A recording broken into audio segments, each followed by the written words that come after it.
Avez-vous vu des gens commettre le suicide parce qu'ils étaient amoureux? Oh, ce monsieur m'a laissé, où est-ce que j'irai avec ma vie? Quand les gens se rompent avec vous ou que vous rompez avec quelqu'un, vous allez repartir là où vous aviez l'habitude d'être, si vous aviez un endroit où rester. La raison pour laquelle plusieurs se demandent par où vais-je recommencer, c'est parce qu'ils n'étaient nulle part avant de commencer la relation. C'était la relation qui leur apportait une valeur. Et toute relation qui apporte à quelqu'un de la valeur doit s'arrêter. Parce que seul Dieu doit vous apporter de la valeur. Avant que les gens ne se précipitent à dire « Pouvons-nous nous marier? Nous allons nous marier cette année. » Et je vous l'ai dit, n'importe où il y a de la précipitation, vous pourriez ne pas connaître la personne que vous désirez épouser.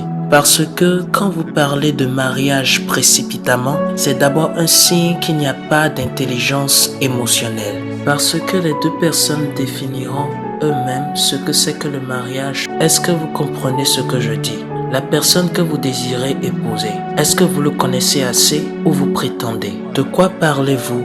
Que dites-vous quand vous discutez? Qu'est-ce que la personne connaît sur vous? J'ai partagé mon histoire, j'étais dans une relation avec une sœur. C'était ma pire expérience. Je ne savais pas qu'en ce moment je pouvais avoir une expérience pire que celle que j'avais eue. Chaque fois que nous nous asseyions pour parler, elle ne parlait que des anges, les catégories d'anges. Elle ne parlait carrément que de ses expériences avec les chérubins, les expériences avec les séraphins et toutes ces choses-là. Et je m'asseyais, je voyais ma vie se défiler devant moi. Et honnêtement, je m'asseyais, je me demandais, est-ce que c'est ce que je désire faire tout au long de ma vie? Un jour, nous parlions et je lui ai dit, je voulais même te demander, quel est ton langage d'amour? Et elle a dit, ah, c'est la prière.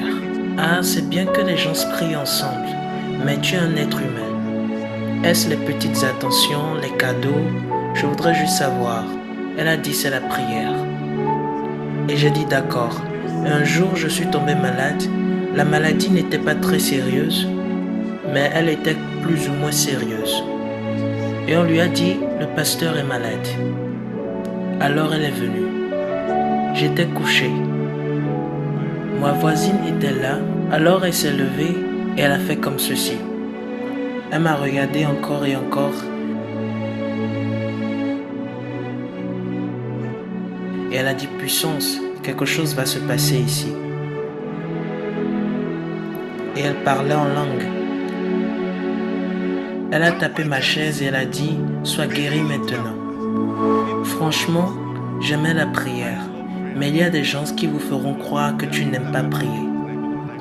Lorsqu'elle m'a donné des coups 3 fois, je me suis senti bien.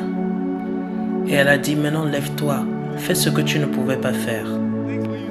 C'était des choses qu'on avait l'habitude de dire lors de nos cultes.